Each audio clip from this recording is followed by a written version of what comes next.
Okay, start करते हैं physics. और फिजिक्स में हम लोगों ने कल न्यूमेरिकल, लास्ट लेक्चर में न्यूमेरिकल सॉल्व कर लिया था, जिसमें हम लोग एलिगेशन से रिलेटेड जो प्रॉब्लम थी, लाइक गर्म पानी ठंडा पानी को मिलाएंगे तो गुनगुना पानी बन जाएगा, तो उसका टेम्परेचर क्या होगा, इसके बारे में समझ लिया था। उसके पहले हम लोगों ने लेटेंट हीट से रिलेटेड जो न्यूमेरिकल्स होते हैं उसको समझ लिया था। अब आगे चलते हैं। कल कुछ टेक्निकल प्रॉब्लम की वजह से न्यूटन्स कूलिंग लॉ नहीं हो पाया था, तो हम न्यूटन्स कूलिंग लॉ की तरफ बढ़ते हैं। ठीक है, देखो न्यूटन्स कूलिंग लॉ यानी न्यूटन का शीतलक नियम।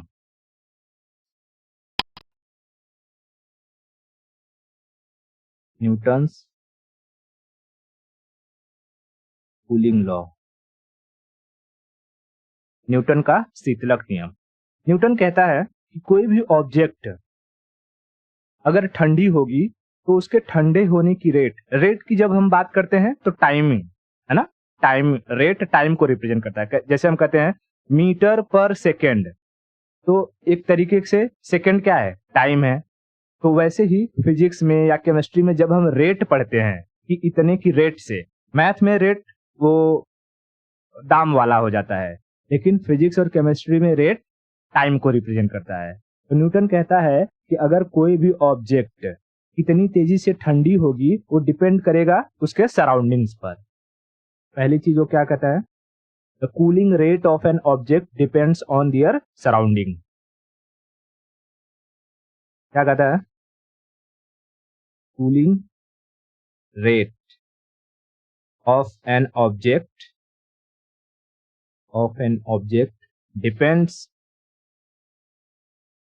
depends on their surroundings,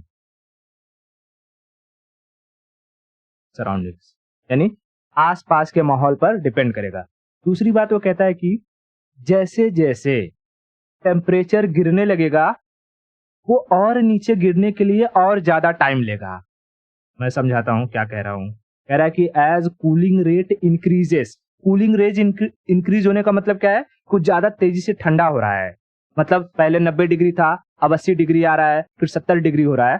तो 90 डिग्री से 80 डिग्री आने में अगर 5 मिनट लिया, तो अब वो 80 से 70 आने में हो सकता है 10 मिनट ले, हो सकता है 12 मिनट ले, लेकिन वो 5 मिनट से ज्यादा लेगा। ठीक है, हाँ। तो दूसरा स्टेटमेंट वो कहता है कि cooling rate, if cooling rate increases as temperature decreases। मतलब जैसे जैसे टेम्परेचर डाउन जाएगा उसके ठंडे होने की रफ्तार बढ़ने लगेगी।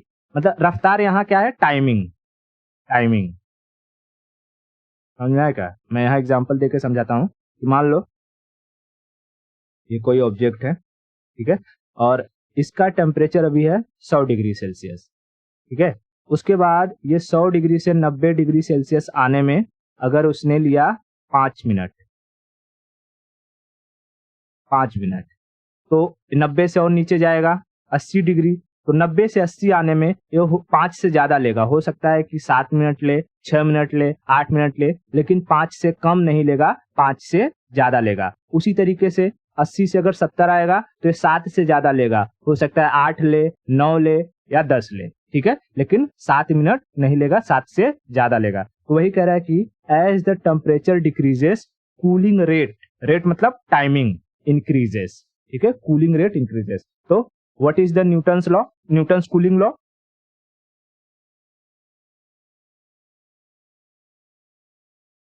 हाँ, cooling rate increases as temperature decreases.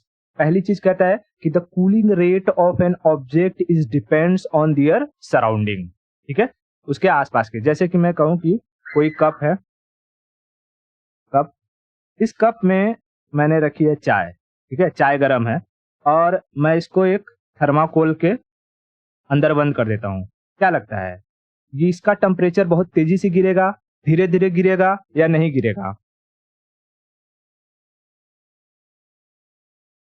Temperature गिरेगा ही नहीं। पता है क्यों, क्योंकि ये जो ये तुम्हारा थर्माकोल होता है, थर्माकोल हीट रेजिस्टेंस का काम करता है। ये न अंदर की टेम्परेचर को बाहर आने देता है और न ही बाहर की टेम्परेचर को अंदर जाने देता है। ठीक है, लेकिन अगर इसी को मैं टेबल पर रख देता हूँ, टेबल है ये, मैं यहाँ पर रख देता हूँ, ठीक है, यहाँ पर।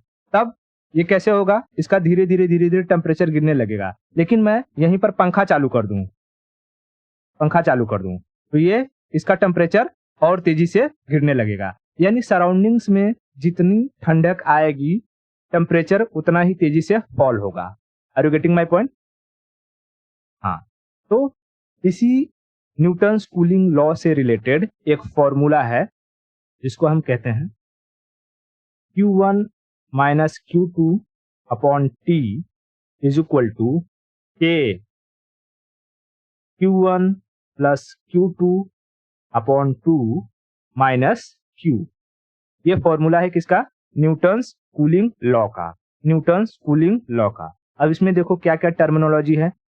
Q1 जो है ये इनिशियल टेम्परेचर को रिप्रेजेंट करता है, इनिशियल टेम्परेचर। Q2 जो रहेगा ये फाइनल टेम्परेचर, जो गिर के नीचे आया रहेगा, फाइनल टेम्परेचर। यहां पर T क्या है? तो T है टाइमिंग, टाइमिंग। K क्या है? K, तो K है न्यूटन्स कूलिंग कांस्टेंट, ठीक है, न्यूटन्स कूलिंग कांस्टेंट।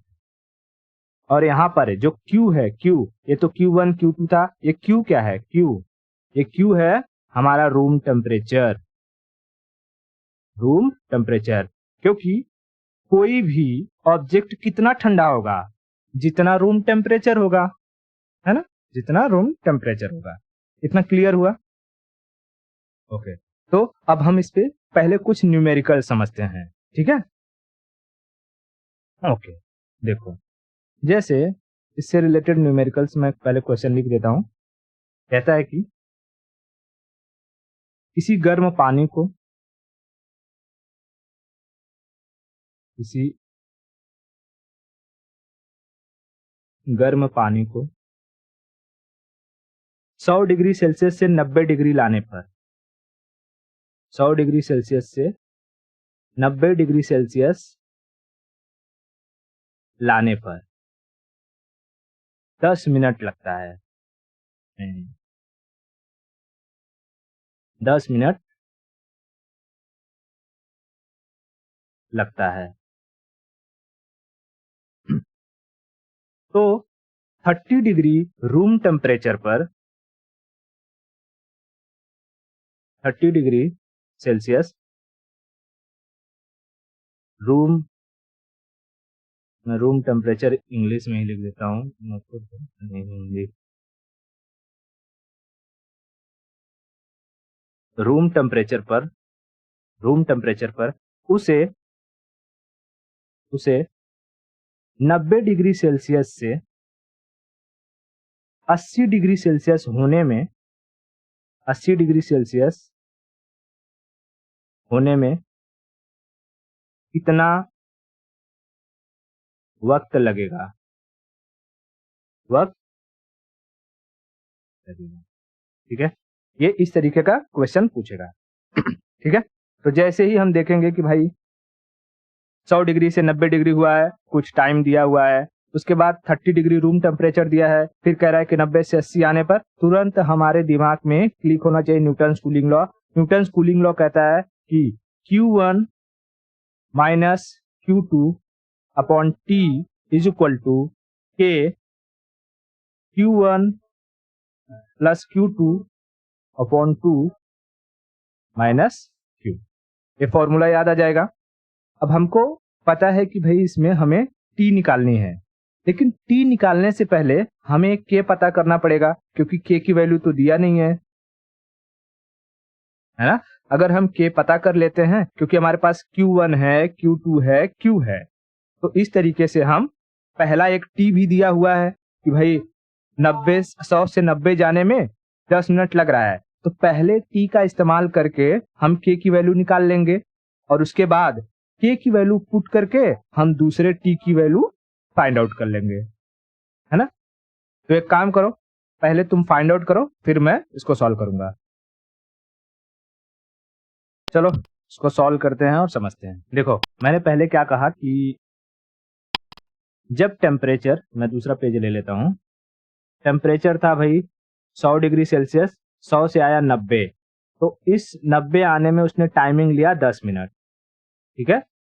और फिर कह रहा है कि जब ये 90 से 80 जाएगा तो बताओ टाइमिंग कितनी होगी, ये फाइंड आउट करो। और इसने रूम टेम्परेचर दिया हुआ है, रूम टेम्परेचर यानी क्यू की वैल्यू दी हुई है 30 डिग्री। तो हमने देखा कि हमारे पास पहले फॉर्मूला है Q1 Q2 upon T equal to K Q1 plus Q2 upon 2 minus Q। यहाँ पर हमें K की वैल्यू नहीं दी हुई है, तो अगर हम क्या करें कि पहले ये T की वैल्यू रख करके K की वैल्यू फाइंड आउट कर लें, उसके बाद उसी फॉर्मूले में K की वैल्यू रख करके T की वैल्यू फाइंड आउट कर लेंगे, है ना।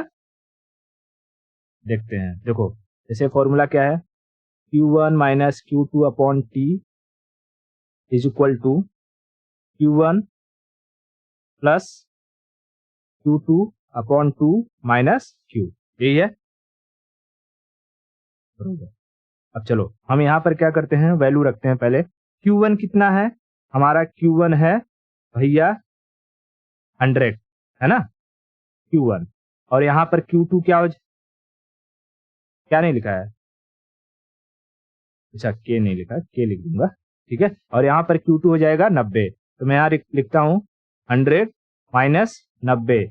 और ऐसी सिचुएशन में T क्या है 10 minute is equal to K निकालना है 100 प्लस 90 अपॉन 2 माइनस 30। ये माइनस करेंगे कितना हो जाएगा 10/10 इज इक्वल टू क्यू के। और ये क्या हो जाएगा 190/2 माइनस ये, तो ये हो जाएगा 1 इज इक्वल टू के। ये कितना हो जाएगा 2 नवा 18, 2 पचे 10 माइनस 30, तो 1 इज इक्वल टू के। घटाएंगे तो कितना हो जाएगा 65 यानी के की वैल्यू कितनी आ गई 1/65। हमने पहले टेम्परेचर और टाइमिंग का इस्तेमाल करके के की वैल्यू फाइंड आउट कर लिया। अब हम दूसरे टेम्परेचर और टाइमिंग की मदद से के की वैल्यू पुट करके टी की वैल्यू निकाल लेंगे, ठीक है। तो हम यहाँ रख देते हैं, फिर से यहाँ लिख देता हूँ Q1 minus Q2 upon T is equal to K Q1 plus Q2 upon 2 minus Q। तो बताओ अब यहाँ पर Q1 क्या होगा भाई, यहाँ पर Q1 हो जाएगा 90 और Q2 हो जाएगा 80। तो यहाँ रखेंगे 90 माइनस 80 अपॉन टी की हमें वैल्यू पता नहीं है, निकालनी है, टी रख देंगे। के की वैल्यू है 1/65 हमने फाइंड आउट कर ली है। फिर 90 प्लस 80 अपॉन 2 माइनस 30, यहाँ से घटाएंगे तो 10 upon T is equal to 1/65।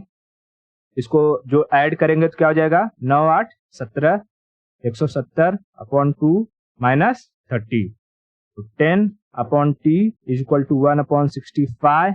इसको डिवाइड करेंगे कितना हो जाएगा 2 8 16 2 5 10 माइनस 30, तो 10 upon T is equal to 1/65 into इसको घटाएंगे तो कितना हो जाएगा 5 और 7 में से 8 में से 3 गया 5, 55, ठीक है। मैं इसको यहाँ पर कैलकुलेट कर देता हूँ, ये ऊपर लिख लेता हूँ 10 upon T is equal to 1/65 into 55, ठीक है। इतना क्लियर है, ओके। अब देखो बस यहाँ मैं क्रॉस मल्टीप्लाई कर लूँ, तो 10 multiply by 65 upon 55 is equal to T, ऐसे हो जाएगा।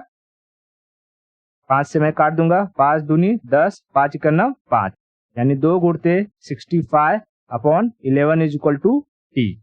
इन दोनों का मैं मल्टीप्लाई करूंगा, कितना 6 पचे 30, 2 छक 12 1 13, 130/11 equal to T.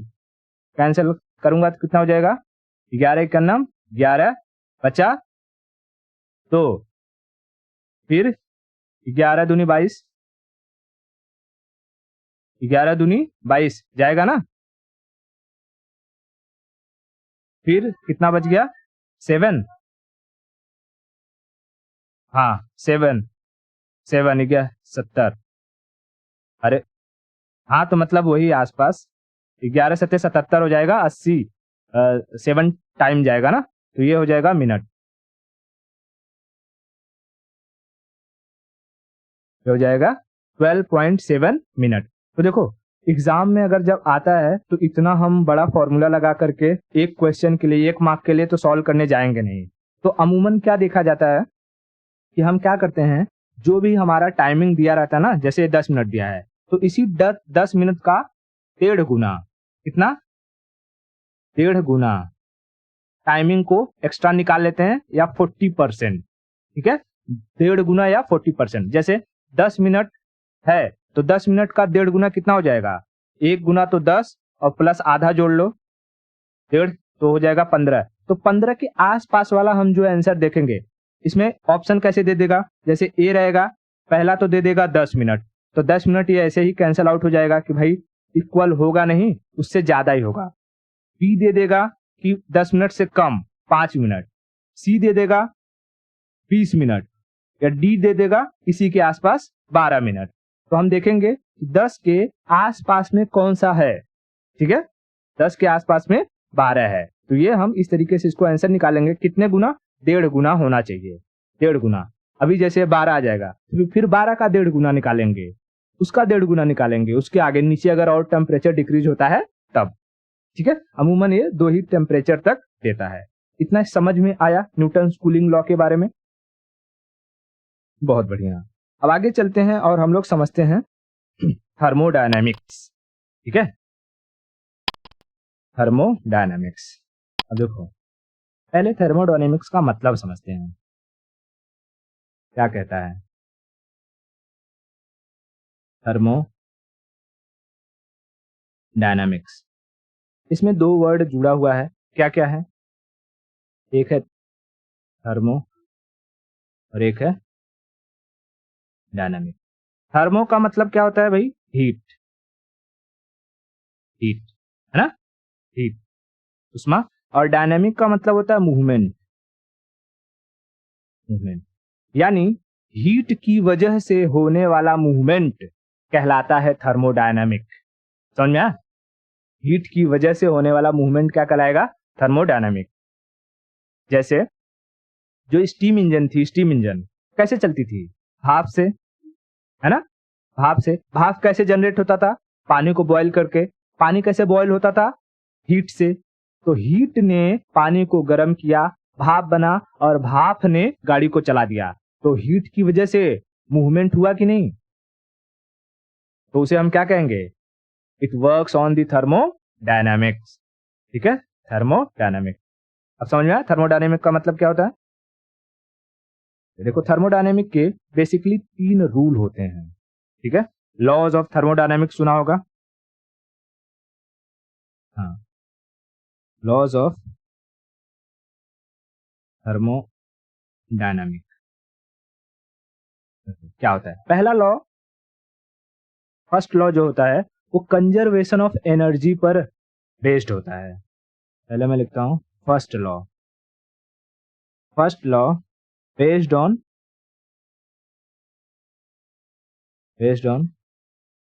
Conservation of energy. Conservation मतलब क्या, कि चेंज नहीं होता है, कंजर्व रहता है, जो अमाउंट रहता है उसी अमाउंट में अपने छुपा रहता है, बना रहता है, ठीक है। जैसे इसका फॉर्मूला होता है Q is equal to delta U plus W। Formula क्या होता है फर्स्ट लॉ ऑफ थर्मोडायनेमिक का, Q is equal to delta U plus W, ठीक है।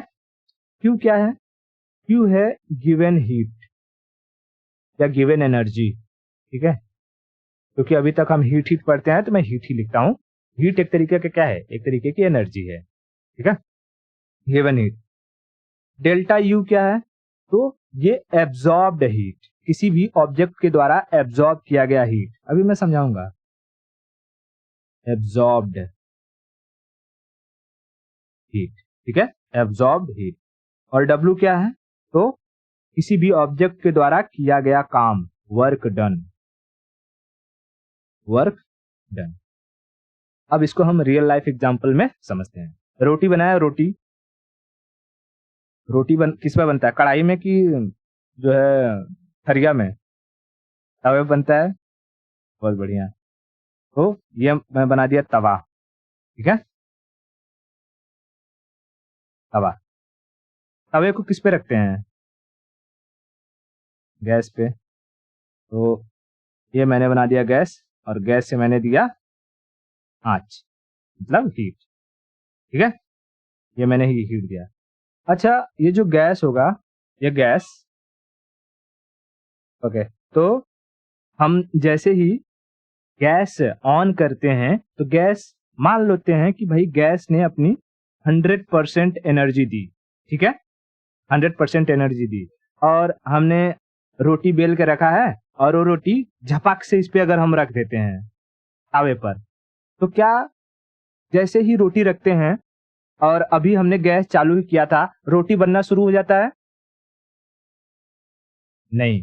पहले क्या होता है? पहले ये तवा कुछ एनर्जी अपने अंदर एब्जॉर्ब करता है। पहले हम चेक करते हैं ना, ऐसे हाथ रख के, तवा गर्म हुआ कि नहीं हुआ, तवा गर्म हुआ कि नहीं हुआ। हाँ, तो ये जो जो एनर्जी को एब्जॉर्ब करेगा, मान लेते हैं कि ये 20% एनर्जी, जो 100% एनर्जी हमने गैस से दी थी, उसमें 20% एनर्जी इसने खुद एब्जॉर्ब करी। वो क्या है? डेल्टा यू, ठीक है, वो डेल्टा यू। अब उसके बाद जो बची हुई 80% एनर्जी है, उससे क्या बनाएगा ये? रोटी। अब वो एनर्जी ट्रांसफर करेगा रोटी के अंदर, और रोटी झपा झप झपा झप पक जाएगा। समझ में आया? तो फर्स्ट लॉ ऑफ थर्मोडायनामिक क्या कहता है कि जो भी हम हीट देते हैं या एनर्जी देते हैं किसी भी मशीन में, ठीक है, किसी भी ऑब्जेक्ट में या किसी भी मशीन में, तो पहले वो मशीन कुछ एनर्जी अब्सॉर्ब करती है, और उसके बाद वो काम करती है, ठीक है। उसके बाद वो क्या करती है? काम करती है। जैसे अगर देखा होगा कि कोई पुरुष या कोई महिला बाइक चलाएगी अगर, ठीक है, बाइक, तो स्कूटी में तो नहीं, क्योंकि स्कूटी में तो भाई सेल्फ वाला ज्यादा रहता है, और तुरंत चालू करते हैं, तुरंत चालू हो जाता है। लेकिन जो पहले किक वाला होता था, या आज के टाइम का जो बुलेट वगैरह होता है, ठीक है, बुलेट, बुलेट को अगर तुम्हें अच्छे से भगाना है तो पहले इसको चालू करके थोड़े टाइम तक हीट करना पड़ता है। और कहते हैं बुलेट जैसे जैसे हीट होगी, वो उतनी ही अच्छी, स्मूथ और तेजी से भागना शुरू करती है। समझ में आया क्या? कहते हैं ना कि इस पर, बुलेट पर जितना टाइम तक हम इसको रोड पर चलाएंगे, तो पहले आधे घंटे 1 घंटे तक ये मजा नहीं देगा, लेकिन आधे घंटे 1 घंटे के बाद जब एकदम इसका इंजन हीट हो जाएगा, उसके बाद ये भागना शुरू करेगी, ले धाक धाक धाक धाक धाक धाक। समझा? तो जितनी बड़ी मशीन होगी, जितना बड़ा ऑब्जेक्ट होगा, वो उतने अधिक एनर्जी को क्या करेगी? एब्जॉर्ब करेगी। तो इसीलिए जो ट्रेन होता है, ट्रेन का इंजन, ट्रेन के इंजन को कभी बंद नहीं करते हैं। अगर जैसे किसी स्टेशन पर ट्रेन आके रुक गई है, 1 घंटा भी अगर रुकना है ना स्टेशन पे, तो भी उसका इंजन बंद नहीं होगा, क्योंकि अगर उसका इंजन बंद हो गया तो उसे चालू करने में 30 से 35 या 40-45 मिनट लग जाएगा। समझा? इसलिए जब कभी जैसे हम गांव जा रहे होते हैं, तो कभी कभी हॉल्ट हो जाता है बीच में, तो ट्रेन हमें खड़ी हुई दिखाई देती है, लेकिन उसका इंजन धक धक धक धक धक धक धक चालू रहता है। समझ में आया? क्यों? क्योंकि इतना हैवी है, ये पहले खुद गर्म होगी, उसके बाद ये चलना चालू करेगी, काम करना शुरू करेगी। क्लियर हुआ? तो पहला, first law of thermodynamic clear, कहीं कोई दिक्कत नहीं। अब चलते हैं, समझते हैं सेकेंड लॉ ऑफ थर्मोडायनेमिक के ऊपर। सेकेंड लॉ ऑफ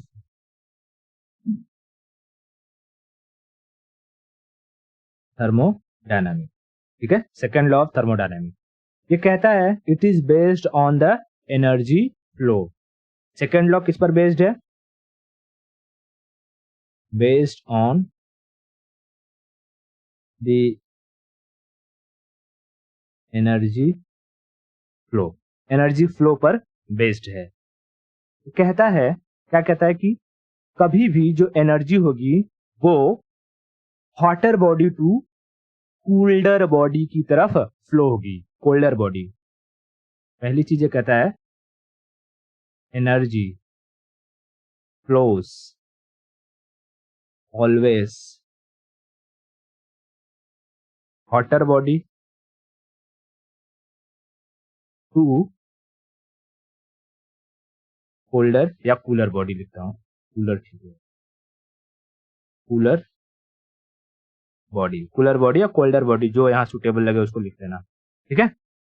यानी कि अगर मैं कहूं कि भाई यहां पर एक ऑब्जेक्ट है, गर्म है एकदम, 100 डिग्री सेल्सियस इसका टेम्परेचर है, और यहां पर मैंने एक ऑब्जेक्ट रख दिया जिसका टेम्परेचर है 30 डिग्री सेल्सियस।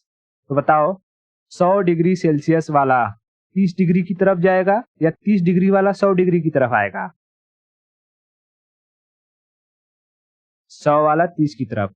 जब 100 वाला 30 की तरफ जाएगा यानी इसका टेम्परेचर बढ़ेगा और इसका घटेगा, और एक टाइम ऐसा आएगा कि जब दोनों इक्विलिब्रियम पर आ जाएंगे, ठीक है, इक्विलिब्रियम पे आ जाएंगे।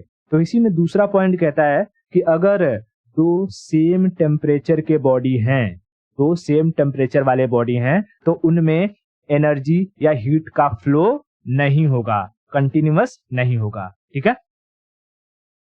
दूसरा चीज क्या कहता है कि सेम टेम्परेचर या एनर्जी, ठीक है, सेम टेम्परेचर या एनर्जी वाली बॉडीज में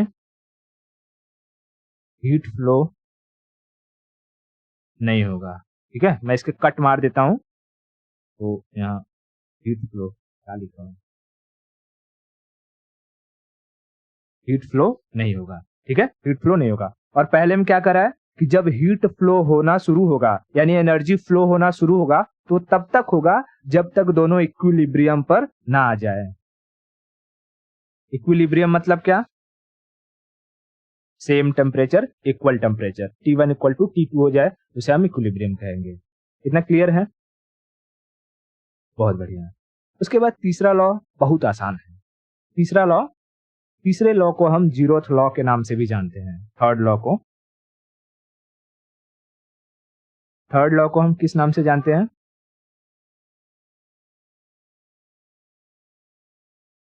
जीरोथ लॉ। तीसरा वाला कहता है कि मान लो कि कोई बॉडी है ए का टेम्परेचर है T1, ये ए है। कोई बॉडी है बी, इसका टेम्परेचर है T2, और कोई बॉडी है सी, ये है बी, ये है सी, और इसका टेम्परेचर है T3। कहता है कि if T1 is equal to T2 and T2 is equal to T3, then T1 is equal to T3। यही है इसका थर्ड लॉ, समझ में आया? यानी कि एक बॉडी का टेम्परेचर अगर दूसरे के बराबर है और दूसरे का तीसरे के बराबर है तो हम ये कहेंगे कि पहले का टेम्परेचर तीसरे के बराबर है। Are you getting my point? बहुत बढ़िया। तो थर्मोडायनेमिक्स क्या है और थर्मोडायनेमिक्स के कितने लॉज हैं, क्लियर हुए? बहुत बढ़िया, बहुत बढ़िया। अब चलते हैं हम इसी लॉ ऑफ थर्मोडायनेमिक के कुछ एग्जाम्पल समझते हैं। तो पहले एक बात बताओ, थर्मोडायनेमिक का क्या मतलब होता है? हीट की वजह से होने वाला मूवमेंट, हीट की वजह से होने वाला मूवमेंट। तो हम देखते हैं, इसका एक बेहतरीन एग्जाम्पल है इंजन है ना, गाड़ियों का इंजन में हम क्या डालते हैं? तेल, पेट्रोल, डीजल जो भी डालते हैं, और उसकी वजह से जनरेट होती है हीट, और उसी हीट से हमारी गाड़ी धुकु धुक चलती है ना। यानी इंजन क्या है? एक तरीके का ऐसा डिवाइस है जो हीट एनर्जी को मैकेनिकल एनर्जी में कन्वर्ट कर देती है ना। Device which convert heat energy into